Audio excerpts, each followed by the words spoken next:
Assalamualaikum warahmatullahi wabarakatuh. Jumpa kembali bersama saya di Francisca Channel. Oke, di kesempatan kali ini saya akan menjawab dari pertanyaan teman-teman yang sudah komentar di video-video saya sebelumnya, yaitu bagaimana cara untuk menghindari pelanggaran PKM agar akunnya teman-teman tidak terkena pelanggaran PKM.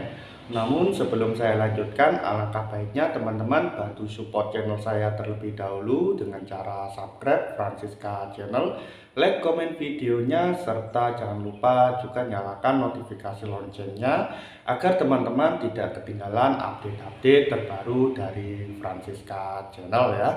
Oke, pelanggaran PKM. Apa sih pelanggaran PKM itu? Pelanggaran PKM yaitu pelanggaran kebijakan monetisasi. Inilah pelanggaran paling parah di Facebook. Mengapa paling parah? Karena jika terkena pelanggaran PKM ini, kita nggak dibayar lagi. Gaji kita nggak dibayar oleh pihak Facebook atau pihak Meta. Dan pelanggaran ini sangat susah sekali untuk disembuhkan. Mungkin banyak sekali tutorial-tutorial untuk cara menyembuhkan PKM, namun sampai saat ini belum ada cara ampuh untuk bisa menyembuhkan PKM. Jadi buat teman-teman yang baru awal-awal mulai agar akunnya tidak terkena pelanggaran PKM ya, jadi saya sarankan kalau main Facebook itu jangan terlalu ambisi ya. Jangan terlalu ambisi untuk mengejar pendapatan yang banyak ya. Kita main wajar sewajarnya saja, kita main sealami-alaminya saja. Mengapa saya bilang jangan terlalu ambisi? Mungkin teman-teman pernah mengalami ini. Buat teman-teman yang senior-senior pasti pernah merasakan ya, yang sudah lama bermain di Facebook pasti pernah merasakan di saat tiba-tiba viewer naik secara drastis dan pendapatan secara drastis dalam sehari dua hari naiknya biasanya sampai ratusan dolar ya, dalam 2 hari biasanya sampai 300 dolar, dan keesokan harinya terkena pelanggaran PKM. Mungkin teman-teman pernah ada yang mengalami hal seperti ini.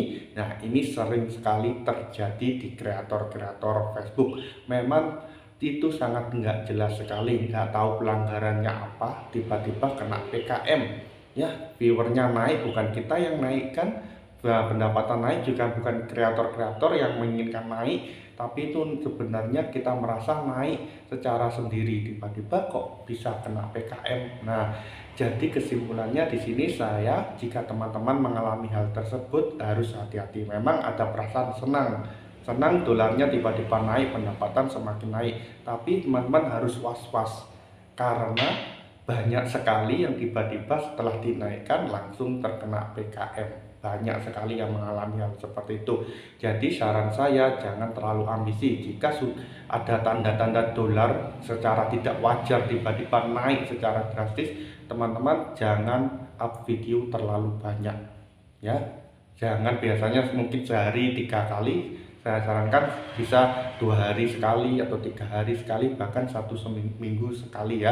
Jangan terlalu banyak upload video kalau sudah ada tanda-tanda viewer tiba-tiba meledak secara tidak wajar dan pendapatan tiba-tiba ratusan dolar selama 1 sampai 2 hari. Nah, mungkin teman-teman kalau mengalami hal seperti itu, mungkin teman-teman langsung up video sebanyak-banyaknya, berpikiran pendapatannya agar semakin banyak. Tapi salah teman-teman, kita harus waspada kalau dapat hal seperti itu, tanda-tanda seperti itu. Teman-teman jangan terlalu banyak upload video ya, takutnya nanti terkena PKM. Jadi kalau sudah pendapatannya banyak, teman-teman fokus saja agar bisa cair terlebih dahulu pendapatan ini sampai tanggal gajian, bisa bertahan sampai tanggal gajian, sampai aman, sampai bisa cair.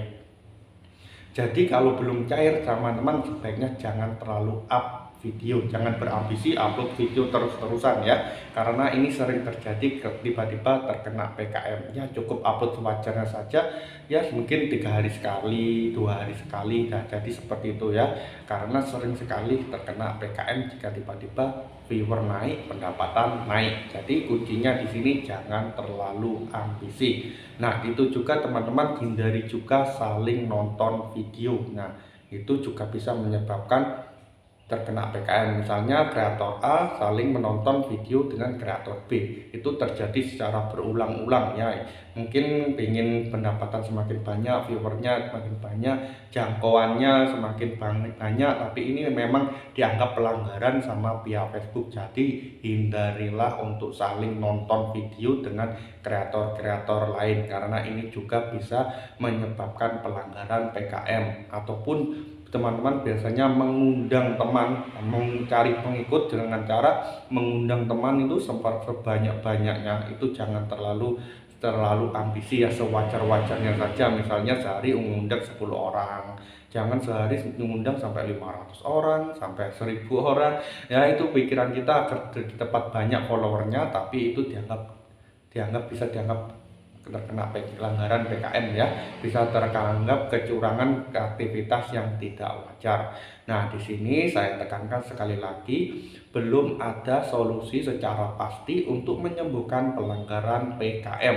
Meskipun banyak sekali orang-orang yang memberi video tutorial untuk cara-cara menyembuhkan PKM, tapi itu enggak ada yang pasti cara yang ampuh bisa menyembuhkan PKM. Mungkin pelanggaran-pelanggaran lain seperti OKT dan KTA dengan cara live streaming, setelah menghapus konten-kontennya lalu melakukan live streaming atau siaran langsung, itu bisa sembuh ya. Ada juga nggak sembuh, tapi kebanyakan dengan cara tersebut banyak yang juga bisa sembuh. Tapi namun untuk pelanggaran PKM ini memang susah sembuh. Jadi meskipun kita melakukan live streaming ataupun hapus video, upload konten original, itu belum tentu bisa menyembuhkan pelanggaran PKM atau pelanggaran kebijakan monetisasi.